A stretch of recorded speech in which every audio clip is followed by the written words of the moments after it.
Hey guys, welcome to the Shock Block. I'm Shock, and today I'm going to take a look at this new upscaler I got. It's not like new, but this is new to me because it is a video upscaler I have not used before. It basically takes a component input and upscales it to HDMI to either 720p or 1080p or 1080i. Can also do like 1280 by 1024. I think it can do 480p technically as well if you wanted to do that. But yeah, we're going to take a look and see how good this upscaler is on various different systems that I have to test it out on. And we're going to put it head to head against the GBS-C, the GBS control, which is a inexpensive board you can take and then mod to become the GBS control. Like it's called the GBS-8220, I think, and basically you just take this Arduino little chip device and you solder it together on there, and then you can turn it into what's called the GBS control, which is like a mod of it that has special software that makes it able to produce a better quality video signal, video source that upscales the video from a game or from even a VCR. You can also use it for a VCR. I've used it for that as well. It's really nice. Really helps out with that. You can also use it to downscale. That's another video for another time to explore that. Let me know if you want me to explore that, because I can tell you a whole bunch of ways to downscale with that thing. It's pretty cool. It's downscale 240p onto a CRT. Pretty awesome. But we're looking at upscaling today. So let's see how these two devices stack up head to head against each other, depending on quality and clarity and color. Colorization is very important as well. And just to prove that I do actually own a GBS control, and I'm not just saying this for the video, here is a picture of it. I know it's a little messy. I did a workaround to get it to work properly, but I will show you that it actually does work with the easier method that I implemented here. Here's me powering it on, and then in a second here I'm going to power on my PS2 right here, and then the Arduino board will glow blue, showing that it is receiving a signal from the PS2. So my dad helped me out with this. He soldered the one wire onto the actual board, and then we used some easy like clip wires that just clip onto different needle points on the board to make it an easier way to hook it up together instead of having to solder so many different wires on there, which made it a lot quicker and easier to achieve.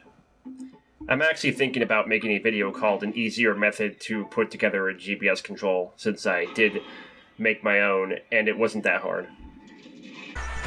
So I'm just going to start off with some general testing here. We have Conquer Live and Reloaded playing through the Sunnatch video upscaler, and I'm going to show off what different resolutions can be achieved. Right now it's at 1080p. This is 800 by 600p, 1024 by 768p, 1280 by 720p.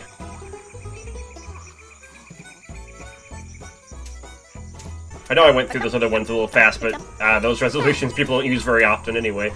1280 by 1024p, 1080i, and back to 1080p.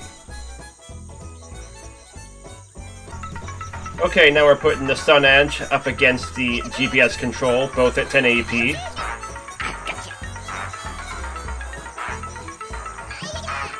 I personally don't think there's all that much difference, but color-wise, I think the GBS control looks a little bit better, and there's a little bit more clarity in the GBS control, just a little bit, and the Sunnatch appears to be a bit more washed out.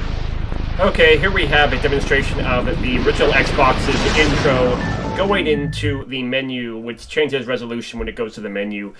They are able to handle the change in resolution, it's just not seamless like the RetroTink 5X. So it can do it just fine. It's just going to take a few extra seconds here when it does the switch. So it'll work for things like Resident Evil 2. Alright, here's Dead or Alive 3 on the original Xbox. 勝手に会えば早く。私はゲンナを殺しに行くだけ。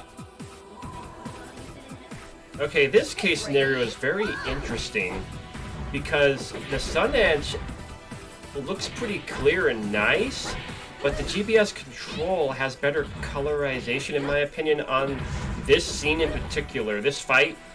But as we'll see in the next fight, it looks like it's the opposite for me, in my opinion, is that the colorization looks better in the next fight. So it's really strange.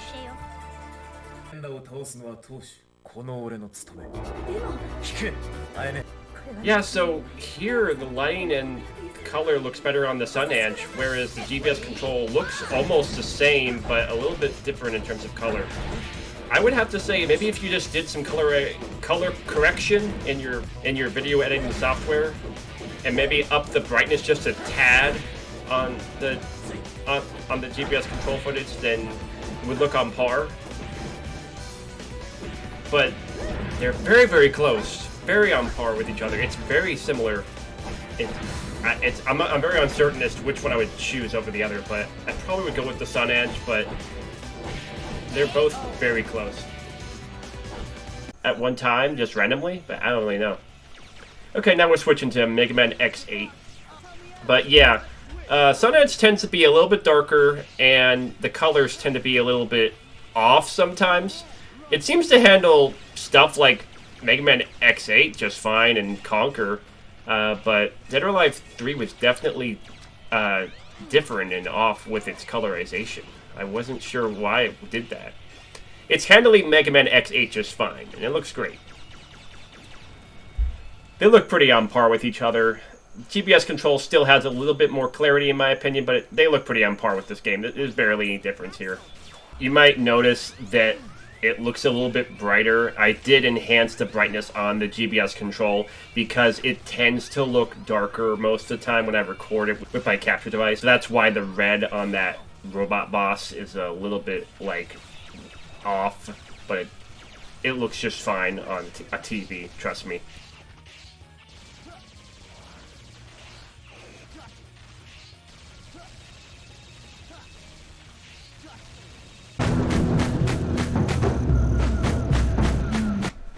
Okay, here's some gameplay from Jak and Daxter, the Precursor Legacy on the PS2.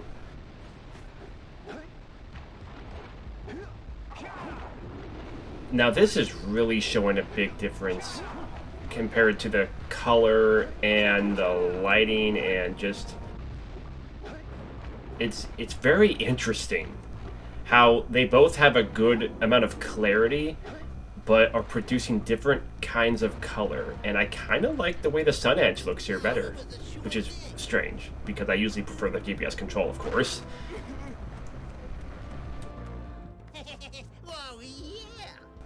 This was actually kind of hard to record because I couldn't get the exact same sequences to, like, happen, you know, because once you get a power cell, it automatically saves. So you can't really go back and replay that part. But I did manage to get work around with this lady. You two look like a couple of capable fellows. I've got a research project going, and maybe you could help me out. Hey, we're the ones on a big quest here. So in this cutscene, it doesn't look all that different. But I feel like the Sunnatch is kind of winning in this regard, just in this case. They're so close on par with each other. Maybe it's because Jak and Daxter sometimes has a lighting difference. But yeah, there's definitely a color difference, and I'm starting to lean more towards the Sunnatch here. They aren't all that different from each other, and the Sunnatch does have a bit of better with the color here. This is strange though, because, I mean, Dead or Alive 3 had, like, worse colorization. So if you don't mind it not being as clear as it could be, I think it works really well. I was going to do my outro soon here, but I guess I'll just say that, yeah, the GBS control, while I do love it, the Sunnatch is actually pretty good in some use cases. It looks like Jak and Daxter is really good with the colorization here. I'm surprised, and the lighting is good as well. So, yeah, for $40, it's pretty solid. So some instances I might use the Sunnatch over the GBS control. I'm gonna let you watch this cutscene and then I'll have one last thing for you guys.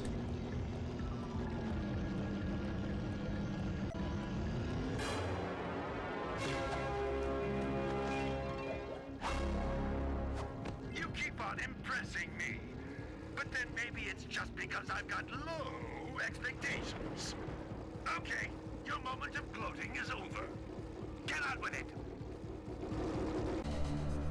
Alright, so we have some Perfect Dark gameplay here from the Sunnatch, but technically I had to upscale it using the GBS control because the Sunnatch can't take a 240p signal, so I had to upscale it to 480p for the Sunnatch to take it, and then upscale it to 1080p. So you would need like a RetroTink 2X or something for your N64 in order to do this, but if you had an RGB modded N64 like I do, I guess you would have to use a different type of scaler for the 480p part.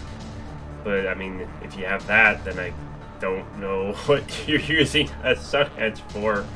So basically what I'm saying is it won't work with an N64, because an N64 does 240p. Sometimes it does 480i on certain games, but that's only on a few games. And you have to have the expansion pack for that as well. I mean, it makes N64 look pretty good.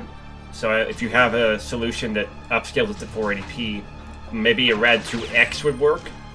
I think RAD2X just does maybe 720 or 1080 though. I don't really know. I don't have a RAD2X, so I can't really say. But yeah, that'll wrap this video up. If you do have a RGB mod in 64 and you want the best upscaler for one, I would say the GBS control or a OSSC or even the RetroTink 5X, of course, are all viable solutions, the GBS control being the cheapest, of course. The GBS control AIO is also an option, but that's not in stock right now, unfortunately, so it's pretty hard to get one. They're still making some, I've heard, but I haven't really checked on the status of when they're going to be available again.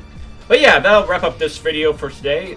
Thank you so much for watching. This is Shock on the channel Shock Block, and I'll catch you all later. See you in the next video. Bye, guys!